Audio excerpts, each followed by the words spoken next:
Sean here, and last night before I hit the gym, I was in Heilborn's stream, and oh my god, I will give him massive credit for being able to deal with Lorne singing, but I will give him all the props in the world.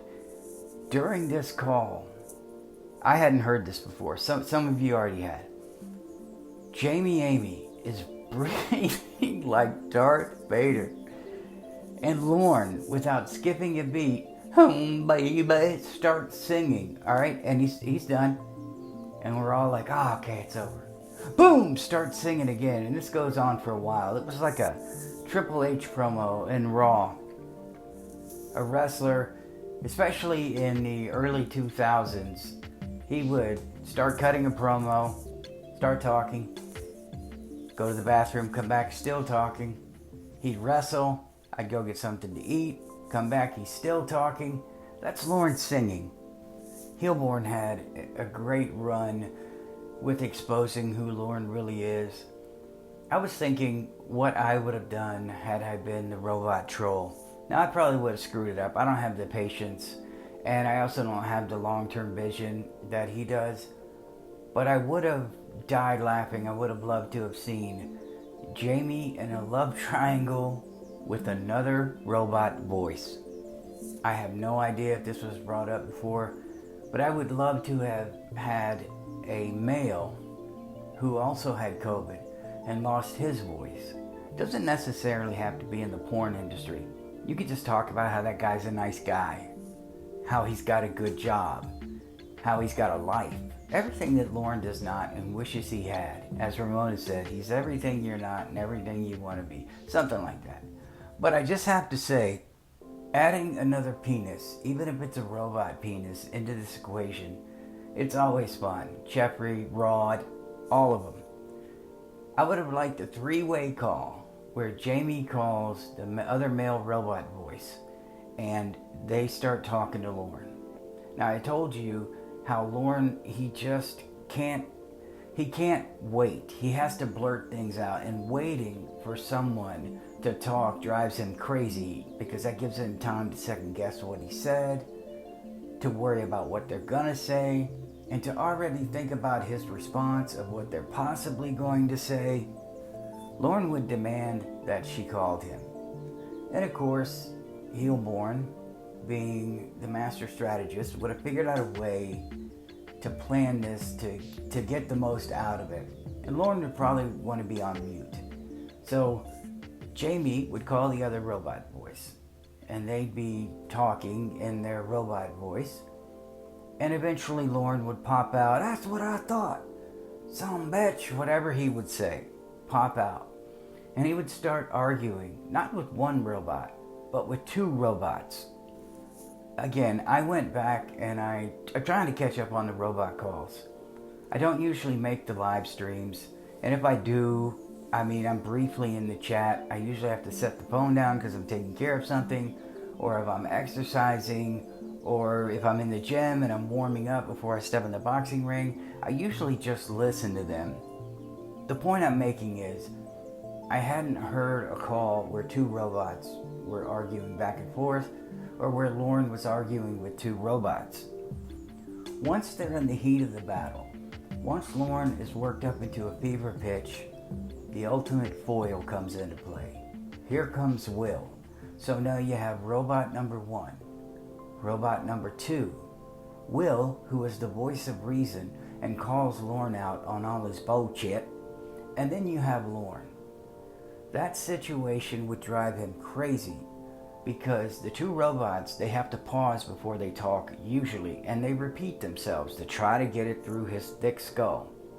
But then Will would be stepping in when the robots stop talking, and this wouldn't give Lorne a chance to just deflect and redirect. Oh my god, he would be losing his freaking mind. Imagine he calls and say Will answers. "Will, why are you answering? Where's Jamie?" And he hums and hoes and finally says, "Well, she's in the other room, but I don't think I want to take her the phone." So this is toward the end of their perceived relationship when this would happen. And he takes the phone into the other room and you hear and you hear 2 sets of Darth Vader breathing. And Lorne has to figure out, it would take him a second to piece together what's going on. What's all that squeaking? Well, why does it sound like 2 people are breathing? Are you cheating on me? Are you breathing together? What is happening? Of course, then Will would reveal, like, well, I didn't really want to take it in there because they were working out together. And Lorne, they would gaslight him. He had heard the bed squeaking and the heavy breathing from the Darth Vader sounds. But then tell him they were working out, and then reveal that he's a fellow porn star and that he was wearing these bicycle shorts, and Will didn't want him to find out about the bicycle shorts and how this guy's hung and you could halfway see his Johnson.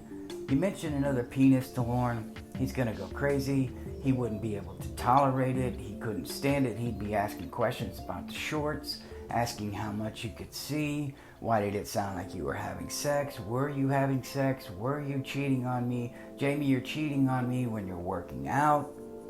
This is all kind of freestyling off the top of my head. But adding another robot in there would just be incredible. And then imagine they bring a mediator in, because obviously he wouldn't want to speak to Will. So Will went and got another porn star. But that porn star happened to be on the set whenever they all got COVID. So now that porn star is a robot voice. And this could be a female robot voice. Lorne always goes, huh? Because he can't understand normal people speaking, let alone the robot. So you'd have 3 robots that he would have to really listen to what they're saying to make sure he understands it. He would question everything that they said.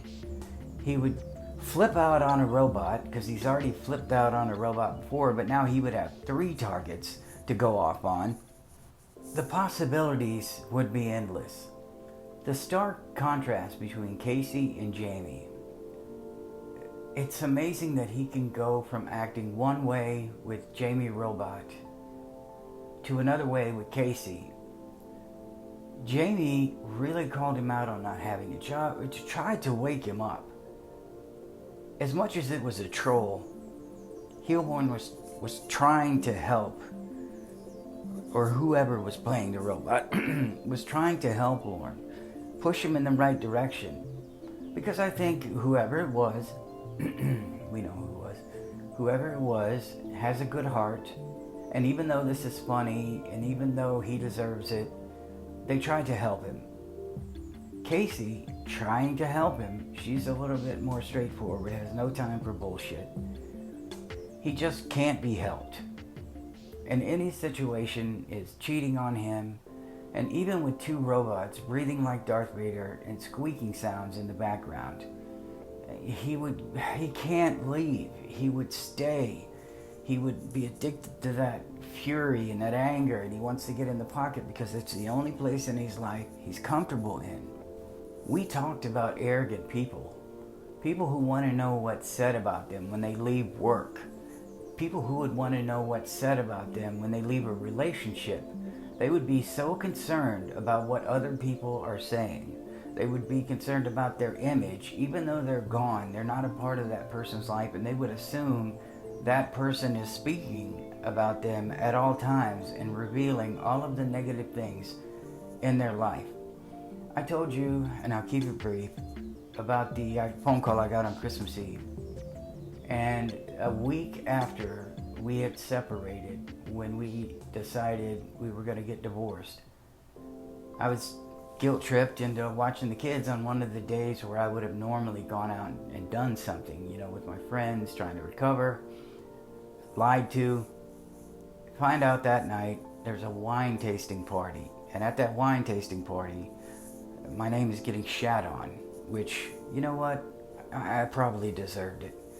I just know I had done something, and I know I'm not the greatest person. So, you know what? I probably deserved it. But the point I'm saying is, I don't dwell on that. I didn't really care. Someone told me I never would have asked that on my own. And it sucked to find out about it. And I know why Lorne would be concerned about it. But he couldn't stop. He'd probably continue contacting the robot. What are you telling everybody about me? Or a real woman, what are you telling everybody about me? Are you lying about me? Did you tell him the real truth? Most of us break things off and we move on, but an arrogant person cannot. And the more people that were brought into the Jamie Amy call, those names, the more concerned he was. If it's just him and another person, the only person that's going to be shitting on him has no friends, nobody that's allowed to be around him. So he doesn't have to worry about his perception by others. I will say, of all of the calls that I've gone back and listened to, and tried to break down, I think the robot calls, because there wasn't a real person on the other end, exposed how desperate he was and exposed the real him. He wasn't playing off somebody else's emotions. He was projecting his emotions onto a monotone robot voice, assuming the worst in that robot, assuming that the things they were typing are coming out in a negative way. Even the part about asking him about a job, he just assumed that Jamie Amy, the robot, was trying to get his goat, was trying to fire him up. Got off on a little bit of a tangent there, but I do want to say, adding another robot to the call and possibly another robot after that on a conference call, it would have been comedy gold. I would have liked to have seen how he handled more than one. I think it would have sent him even further over the edge. God help him if Jeffrey was a robot, because now Jamie Amy and Jeffrey would have had that in common. They would have both been speaking in a robot voice. They would have both had COVID and lost their voice. They would have had a lot in common, more in common than this 50-year-old elderly man with no prospects, no future, nothing. Then it just been a disastrous situation for him, mentally and emotionally. And he would have deserved every moment of it. That's just the video I wanted to make this morning, having a little bit of fun. I love you guys. I will see you in the next one.